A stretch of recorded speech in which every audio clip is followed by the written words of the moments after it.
Bonsoir à toutes et à tous, ravi de vous retrouver sur 8 Mont Blanc. Nous sommes le lundi 11 mars 2024, il est 18 h, vous le savez, c'est l'heure du journal. Préparé par l'ensemble de la rédaction, voici les titres.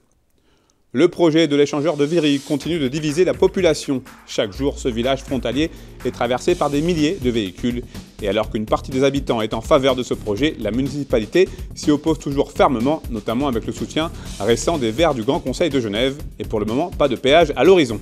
Et puis Yann Arthus Bertrand, le célèbre photographe, était l'invité d'honneur du festival Confrontation Photo dans le Pays de Gex.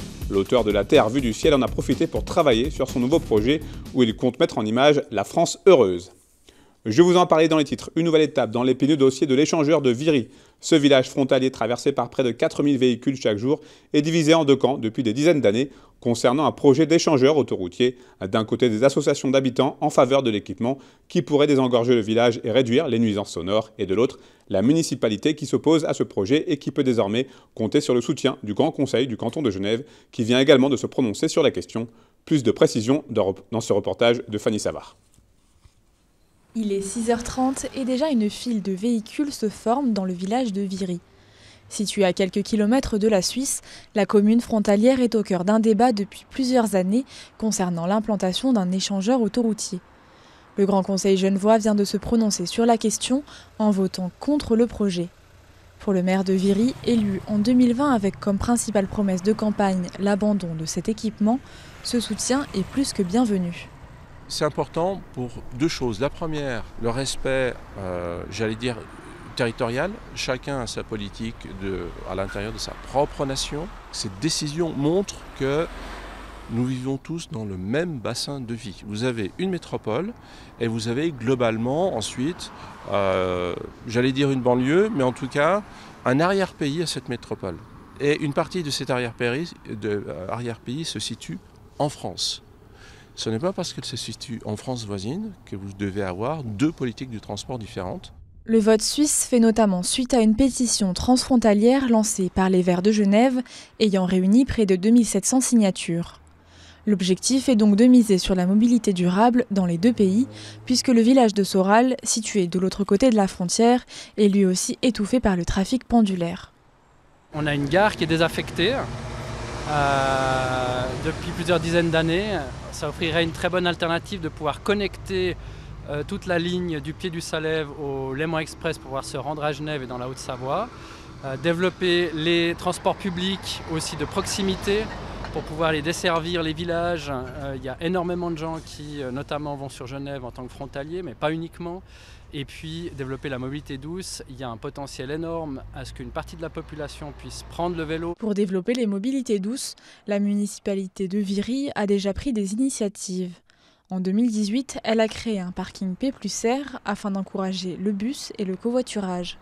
Mais pour les riverains, ces mesures sont insuffisantes pour enclencher un véritable changement.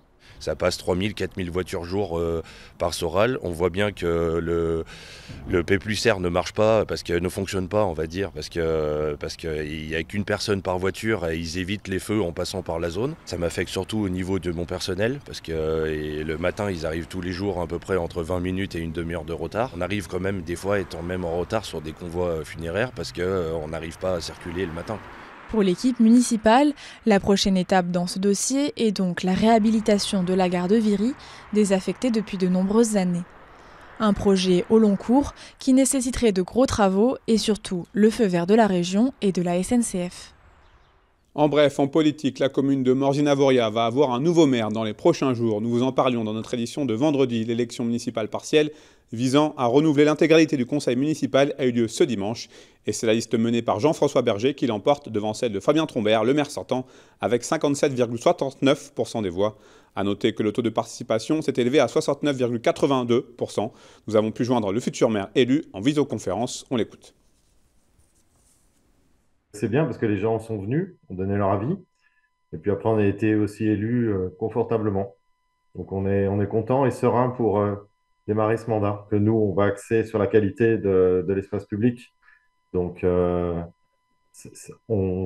va partir là-dessus tout de suite, quoi.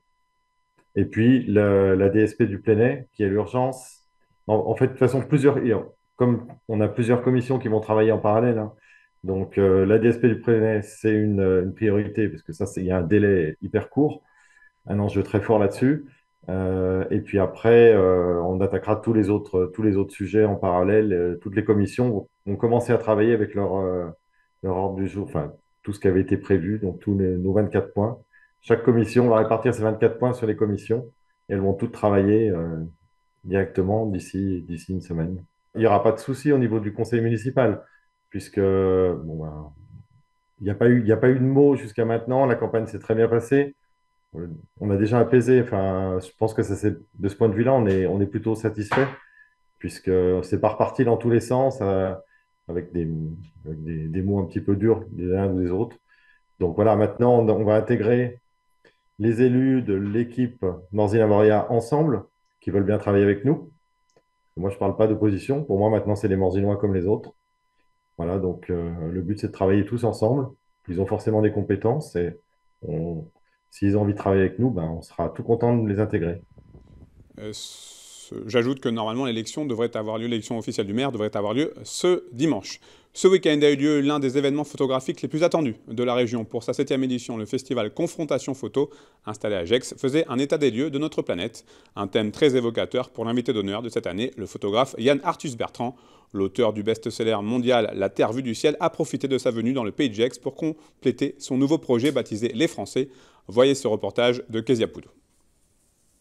Que ce soit en Côte d'Ivoire, au Kenya ou encore en Argentine, Yann Arthus-Bertrand a parcouru le monde pour photographier la beauté de notre planète, mais également pour sensibiliser le grand public aux problèmes environnementaux. Une aventure de 10 ans qui a donné naissance à cette série de photos, La Terre vue du ciel. Une collection que le public du pays de Gex a pu découvrir ce week-end à l'occasion de la 7e édition du festival Confrontation Photo. En parallèle, Yann Arthus-Bertrand, invité d'honneur de l'événement, en a profité pour compléter son projet intitulé Les Français. Avec son équipe, il sillonne l'Hexagone pour dresser un tableau visuel et diversifié de celles et ceux qui peuplent ce pays. Un projet bien différent de la thématique alarmante de l'environnement. À travers ces photos, c'est une France sans cynisme qu'il souhaite mettre en avant. Ce qui m'intéresse, c'est de montrer une France heureuse, une France unie, une France qui partage, une France qui est contente de venir. Et tu vois l'ambiance qu'il y a, c'est incroyable. Et tous les studios qu'on fait, c'est toujours pareil. Tous les gens sont heureux, contents d'être là, il y a toujours une ambiance formidable. Et je dois reconnaître que moi qui étais un photographe de paysages, tu vois, la vraie beauté, je la trouve beaucoup plus dans les paysages, dans les visages que dans les paysages. Quand les gens m'intéressent beaucoup plus que les paysages aujourd'hui. Amis, famille ou encore collègues, les différents modèles sont invités à revêtir une tenue qui les représente. Comme on est aussi service culturel, donc il y en a une qui a fait la musique, l'autre la peinture, la photographie. On est à l'association des commerçants de Gex, les vitrines de Gex. On est hyper fiers d'animer au quotidien la ville de Gex et donc c'était tout naturellement qu'on avait envie de participer à ce super événement. Jusqu'alors, plus de 15 000 personnes ont été photographiées dans toute la France. Les prises s'enchaînent. Ce vendredi, une trentaine de groupes a pu immortaliser ce moment, une cadence soutenue qui nécessite de l'organisation. Lorsqu'on voit arriver un groupe, il faut réagir très rapidement puisque les prises de vue durent très peu de temps, un quart d'heure maximum. Il faut regarder les personnes, vraiment, il faut regarder les gens avant tout parce qu'en fait, c'est eux les plus importants. Et donc, essayer de les mettre en valeur au maximum. L'année prochaine, ce projet sera publié dans un ou plusieurs ouvrages, mais en attendant, les équipes de Yann Arthus-Bertrand vont venir à la rencontre des Savoyards. Le studio va s'installer le mois prochain à Albertville, l'occasion de mettre en avant les différents métiers et personnalités du territoire. Un résultat de football à vous donner avant de se quitter avec la très belle victoire du FC Annecy ce week-end. Les joueurs de Laurent Guyot ont même signé un exploit en s'imposant 3-1 à Ajaccio, jusque-là invaincu à domicile depuis 18 matchs. Mené 1-0 contre le cours du jeu, le FCA a d'abord égalisé par Capidjoko juste avant la mi-temps. En seconde période, Clément Bimaz et Capidjoko, encore lui, ont permis aux Savoyards de ramener de Corse 3 points plus que bienvenus. Au classement, Annecy reste 19e à 6 points, à 6 longueurs de Bastia, premier non relégable. Prochain match pour le FCA ce samedi avec la réception de Bordeaux. C'est la fin de cette édition. Merci à vous pour votre fidélité à l'information sur 8 Mont Blanc. Merci à toute l'équipe pour son aide précieuse. Vous le savez, vous avez désormais rendez-vous avec Thierry Paume pour la météo. Passez une très belle soirée. Je vous retrouve mardi, même endroit, même heure, pour un nouveau journal sur 8 Mont Blanc.